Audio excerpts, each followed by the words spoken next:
We'll get to all that in a moment, but first, it's been a momentous events all around the world inside the White House. And I want to bring in CNN's Fareed Zakaria, the host of Fareed Zakaria GPS, historian Jon Meacham, the author of American Lion, Andrew Jackson in the White House, and Robin Wright, the joint fellow at the U.S. Institute of Peace and Woodrow Wilson Center. I mean, it's an interesting term, but this is the world we live in. Fareed, I'm going to start with you because we're talking about the president's chief. This is a tremendous day in foreign policy news.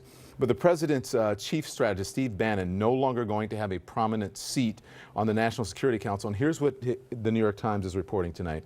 Mr. Bannon resisted the move, even threatening at one point to quit if it went forward, and that's according to a White House official who, like others, insisted on anonymity to discuss internal deliberations. Mr. Bannon's camp denied that he had threatened to resign and spend the day spreading the word that the shift was a natural evolution, not a signal of any diminution of his outsized influence. What's your reaction to the reporting, particularly considering how heavily criticized a political operative like Bannon was, that was criticized initially for having a seat on the National Security Council? Well, what it does seem to suggest, and let's hope that this is an early sign of a shift, which is the emergence of professionalism, or the return of professionalism in American foreign policy.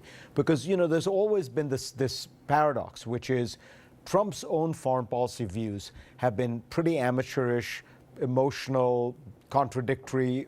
During the campaign, he said all kinds of strange things about various countries. NATO was obsolete. The Chinese were raping us. He was going to bomb the shit out of ISIS, all these kinds of things. But then he appointed a very solid team of foreign policy people. McMaster, the National Security Council eventually, Tillerson at State, Mattis at Defense, Kelly at Homeland Security. So perhaps what is beginning to happen is these guys are finding a way to take control of foreign policy and provide some structure. You know, you still have the bizarre situation where the president is now having a summit meeting with the Chinese head of state. There still isn't a Deputy Secretary of State. There still isn't a Deputy Secretary of Defense. There still isn't that Deputies Committee that actually runs American foreign policy. Those are the people who produce all the paperwork for a summit like this. They would produce the accord that would be, you know, signed off. So perhaps we're getting some of that, because until recently, whether you agreed with it or disagreed with it, the hallmark of Trump's foreign policy was incoherence and amateurishness. There was no there. There was just a big question mark. I'm glad you mentioned McMaster, and I want to ask Jon about this because, Jon, there are so many top level people with the president. Jared Kushner, Steve Bannon, Reince Priebus, Kellyanne Conway, and now this change. It looks like National Security Advisor H.R. McMaster does at least have some influence. Do you see this as a proxy war for the president's ear, possibly? I think it's a constant war. I think it's a Hobbesian struggle in the White House for the president's ear. And one of the ironies and remarkable realities of our time is that anyone talking on cable television is also in that battle for his ear. And so it's a remarkable hour. I think Fareed's right. I think it's a wonderful sign if, in fact, there is a kind of process being imposed. The National Security Council has been around since 1947 officially. It won the Cold War. Not a bad recommendation for us for a given situation, for a given institution. And so there's a reason for process. There's a reason that foreign policy is conducted the way it is. Now, the nature of a populist appeal, which is what Trump obviously is selling, is that if this process were so great, if traditional foreign policy elites had it so right, then why is the world in such a mess? Yeah. And that's going to be his emotional reaction to any kind of criticism or even this kind of commentary. But can a White House function like this, Jon? No, not really. I mean, it never has. I mean, this makes, you know, Ronald Reagan's White House, for instance, had different factions. You had James Baker, who's the chief of staff, who many on the right, the movement conservatives, thought was a stalking horse for a Bush, George H.W. Bush, moderate world. You had right-wing Republicans leaking against the moderates, saying, let Reagan be Reagan. The Trump White House makes that world look like Valhalla and a wonderfully coherent tribe of people. So, the other thing is you have, as you pointed out, a remarkable series of events over the last 72 hours or so, and there's really no sense of what the American response is either to North Korea or to Syria? Or what is our strategy with going into this meeting with China? So you have 3 question marks on 3 incredibly important post-Cold War global stories. Yeah, Robin, so much happened at the White House today, including the interview that this came out, the Bannon thing. Also in that same interview, the president saying that former Obama National Security Advisor Susan Rice committed a crime. He didn't specify what crime. He offered no proof. What's your reaction to that? Well, I think we're all concerned that he makes these wild accusations trying to divert attention from what the real issues are without any proof, and, you know, in some ways insulting someone who had strong credibility as a national security advisor in the previous administration. This is, you know, not becoming of a president. But I think what we saw today was really something even more startling, and that was a total flip-flop on one of the biggest issues of our times, and that is the Syrian civil war. It is the greatest humanitarian crisis since World War II. It is the bloodiest conflict in the world right now. And just yesterday, the White House press secretary said that it would be silly to consider ousting President Assad, given the realities, the political realities on the ground. And his UN ambassador said just a few days ago that Assad was a hindrance, but that the administration was not focused on trying to replace him. And the president has done a total flip-flop in the last 24 hours, saying that he's changed his views on Assad and Syria, and now he finds that he faces the very same complex and messy challenges in coming up with a solution to the Syrian quagmire that his predecessor did. And he finds that, you know, this is going to be, that he doesn't have the answers. He doesn't have the staff to deal with it, and he doesn't have the specific answers. And he tries to play a game by saying, well, I'm not going to tell you what I am going to do, but that's what he's been saying for a year and a half. And the fact is, he looks like the emperor without any clothes on. Fareed, I want to ask you. Can I ask you more about Susan Rice? Sure. Because also part of this, this was a statement from Bannon. Bannon said Susan Rice operationalized the NSC during the last administration. Mr. Bannon said in a statement referring to President Barack Obama's last national security advisor, "I was put on the NSC with General Flynn to ensure that it was deoperationalized. General McMaster was returned to the NSC to its proper function." Mr. Bannon did not explain what he meant by operationalized. She is a target when it comes to that administration, especially the Breitbart crowd. But then the president today saying she committed a crime with no evidence, offering no proof. What's going on here? Well, it's, you know, it's slander because it's a smear against her. There's no evidence for it whatsoever, as you point out. There's, you know, the fact that we're even talking about it is in a sense conceding the ground and debating something that is really, as far as one can tell, made up out of whole cloth. What she did is routine stuff that every national security advisor does. To Mr. Bannon's claim that she operationalized the National Security Council, just to explain what that means to people, it means that President Obama took control of foreign policy from the White House rather than letting the State Department do diplomacy and the Defense Department do military policy. Everybody always complains about that. That has been a complaint that goes back to the days of Henry Kissinger and Richard Nixon. There's no evidence that Susan Rice did it much more than anybody else did it, and in any event, it's not a crime to do it. So, you know, it's a strange set of attacks to make on, and one can only assume, as Robin says, that its main effect is simply diversionary. Yeah. To get us talking about this when we should be talking about what I think really is this extraordinary triple crises that the Trump administration faces, and on not one of them do we understand what their actual strategy is. Yeah. Not on North Korea, not on Syria, not on China. Yeah, Robin, I heard you and I heard John also wanting to react, and we will do that right after this break. Don't go anywhere. The president facing a number of major crises around the world. Back now with my panel. We were talking about Susan Rice and the claims of unmasking and all of that. Robin, I think you wanted to weigh in on that. No, actually, I resent the fact that Susan Rice is being brought up when we have so many other crises. The president is at a point that he really needs to deal with the outside world. He goes into a meeting tomorrow with Xi Jinping. This is critical in dealing with the North Korea crisis. He needs, Rex Tillerson's about to go out to Russia, and this is critical in dealing with the Syrian crisis. And we're talking about Susan Rice. I mean, excuse me. let's focus on the things that really count, Okay. and a foreign policy that frankly doesn't exist. We're at a momentous time. The president was right on one thing, and that is that the world is a tremendous mess at the moment. And we're going to move on and talk about what exactly is our foreign policy. But John, I want to get you in before we do. What do you say to this? Just at the moment, we're living in a world where the Trump presidency is as if Joe McCarthy had a reality show. What McCarthy did in the early 1950s, and remember that we're only one person removed from Trump to McCarthy, and that's Roy Cohn. They shared an attorney.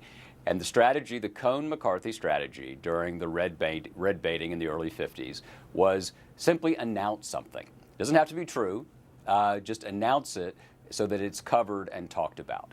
And that's the nature of propaganda, and that's what we're living in. And the other thing that with the president is one of his tells is when he says, there's more on this coming. You always know he's making it up when he says there's more on this coming. And I think that's as though he just wants you to tune in next week for the next episode. And so I think these two cultural tributaries have come together. It's like the tease to a reality show, or when I say more on this right after the break. So anyways, Yeah. So listen, there are some very complicated issues happening, around the world, right? And he's at the seat of power, in the center of it. What exactly is our foreign policy? To everyone's point on this panel, especially Robin's, what is our foreign policy? Well, this is the very troubling part, because Trump has made a series of statements during the campaign, some of which made some sense, some others didn't, and that in some ways is not so different from candidates who run.